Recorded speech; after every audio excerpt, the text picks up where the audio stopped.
I call upon His Excellency, the President of the Republic of Kenya, Mwai Kibaki, for swearing.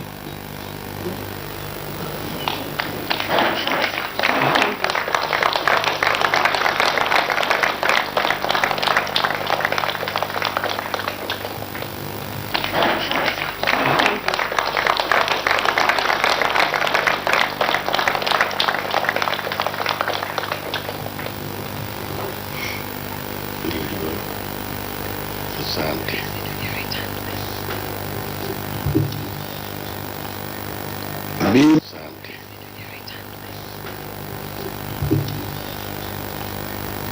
Mimi Mwai Kibaki naapa kwamba nitatenda kazi zangu za urais kwa Jamhuri ya Kenya kwa uaminifu na kutimiza wajibu wa kazi hizo kwa bidii na kwa moyo mkujufu, na kwamba nitawatendea haki watu wote wa mujibu wa sheria, mila na desturi za Jamhuri ya Kenya bila uoga, upendeleo, huba wala chuki. Ewe Mwenyezi Mungu unisaidie.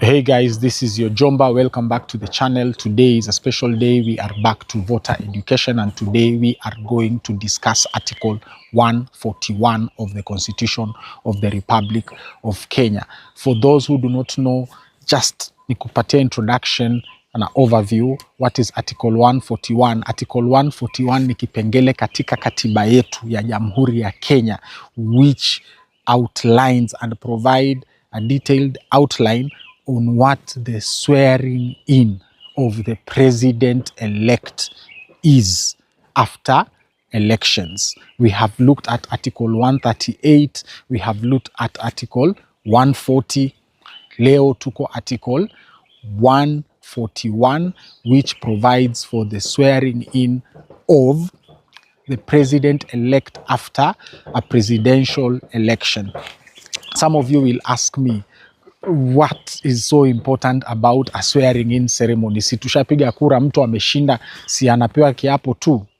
The reason why the swearing in of the president-elect is enshrined in the Constitution is because of what happened in the 2007 general election.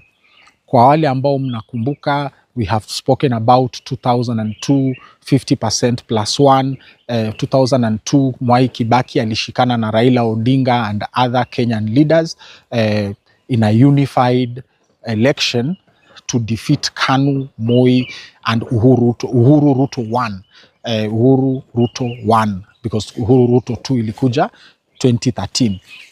And immediately after swearing in ya Kibaki, Kenyans wanted a new constitution, and what happened is that kukaanza mchakato wa kutengeneza katiba mpya in 2003, na hiyo ikaendelea hadi 2005 ambapo kukakuwa na referendum. And during that referendum, Raila Odinga fell out with President Kibaki then, because whatever it is they had envisioned as a constitution, walitofautiana.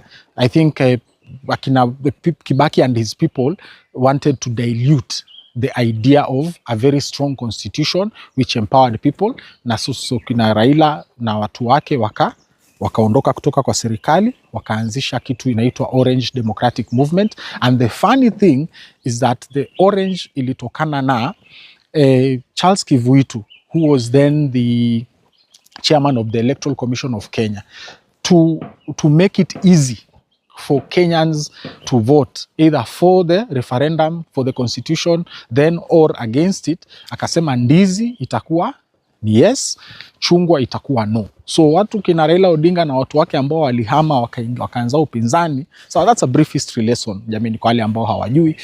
That is where the Orange was born. Akina Raila Odinga wakashinda the government side ya Mwai Kibaki.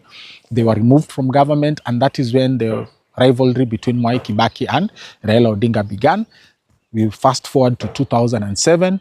During that election, it was very clear, even for people who walikuwa ni observers, it was direct ya kwamba Raila Odinga was going to defeat Mwai Kibaki.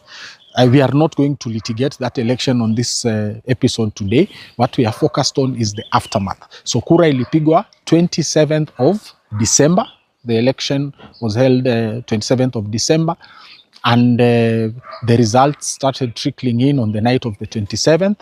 And on the night of 28th, it was very clear. Hata kuna gazeti ikasema Baba with a very big lead. Sawa, on the night of 28th. And we were actually waking up on the 29th, waiting for Kivuitu to declare. On the morning of 29th December, tukijua Kivuitu atadeclare Baba kama mshindi. Mimi nilikuwa kijana wa ODM hizo time, tulipigia sana Baba debe back in the day, mimi na vijana wangu kina Martin Tairo Masege, huko Taita Taveta County, the good old days really. And then on the 29th when we woke up, ati tunaambiwa kuna kura za kutoka pahali panaitwa Tharaka Nithi County. Guys, whatever happened. Kivuitu declared Kibaki as duly elected as president in the evening around saa 10, I think. And then immediately after, around I think 6 p.m. towards 7, tukapelekwa moja kwa moja hadi State House. And you must remember at that time all stations zilikuwa zimezimwa. All of them, including KBC. So KBC peke yake ndio wakawasha mitambo, tukaonyeshwa swearing in ya Mwai Kibaki at night.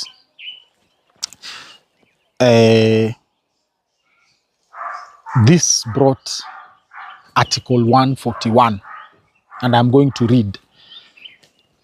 Assumption of office. The swearing in of the president-elect shall be in public before the Chief Justice or the Deputy Chief Justice. The president-elect shall be sworn in on the first Tuesday following the 14th day after the declaration of the result of the presidential election, if no petition has been filed under Article 140. We remember the episode ya Article 140. Kwa description nitaweka hizo episode zote hapo. Sawa? Or Article 141 1 Part B. The president-elect shall be sworn in on the 7th day following the date on which the court renders a decision declaring the election to be valid after the petition under Article 140. So, if there is no petition, it is the 14th day after the declaration of the result by the IEBC. If there's a petition, it will be on the 7th day after the court renders its decision declaring the election to be valid. The third part is that the president-elect assumes office by taking and subscribing the oath or affirmation of allegiance and the oath or affirmation for the execution of the functions of office as prescribed in the third schedule. Number 4, which is the dangerous part, is that Parliament shall by legislation provide for the procedure and ceremony for the swearing in of a president-elect. I'm saying this is the dangerous part because we have seen time and again, especially with when inakuja sasa kutengeza these laws, we have seen legislation ambayo inajaribu, especially juzi hapa tumeona kina Kimani Ichung'wah have passed a very, very suspect legislation with regards to the procedure and ceremony for the swearing in. But those other subsequent legislation does not matter. What matters is that the assumption of office, the swearing in, is now enshrined in the Constitution. It can only be done between 10 a.m. and 2 p.m. It is as simple as that. Hakuna mambo ya swearing in ya giza. So pahali tuko, President Ruto, wherever you are, if you are planning to subvert the will of the people, in August 2027, what we have is Article 141. You cannot swear yourself in at night. Sawa? You cannot swear yourself in at night in State House kama vile Kibaki alifanya 2007. So my viewers, you need to understand. Sawa? Each and every kipengele, especially when it comes to election cha katiba, it comes from a time in history when there was abuse of power by either the incumbent, sawa, or the opposition, or kuna kitu ilifanyika ambapo sasa the people who framed this constitution yetu, katiba yetu, wakasema ya kwamba issue kama hiyo, kwa mfano ya swearing in, ni lazima iwe katika katiba ku avoid a situation whereby a rogue criminal like President Ruto is going to take office. So, and after they take office, they attempt to subvert the will of the people while in office. So, and swear themselves in at night the same way Kibaki did in 2007. I am sorry leo kuna kelele hapa, majirani sijui wanawinda nini. But I am sure you can hear me very well. This microphone is extremely powerful. This is the voter education session for today. I am going to try to make sure that going forward we have 2 episodes per day.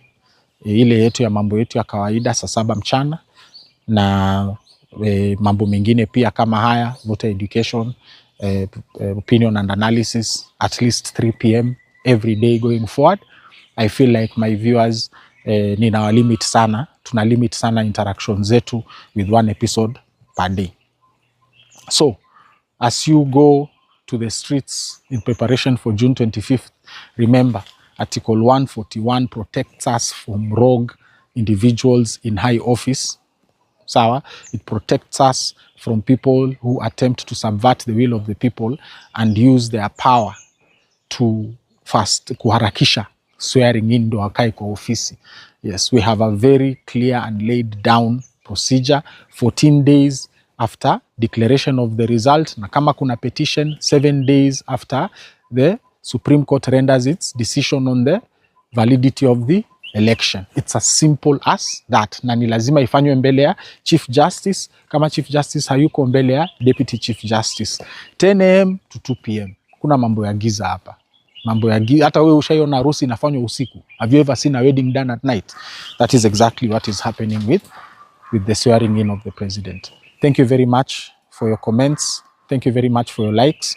Continue sharing this content. Make sure as many Kenyans as possible wamepata education ya uchaguzi wetu wa urais as we prepare for August 2027. This is your Jomba Mwabili Mwagodi. The number is 0799 428. Support the channel via M-Pesa. Thank you.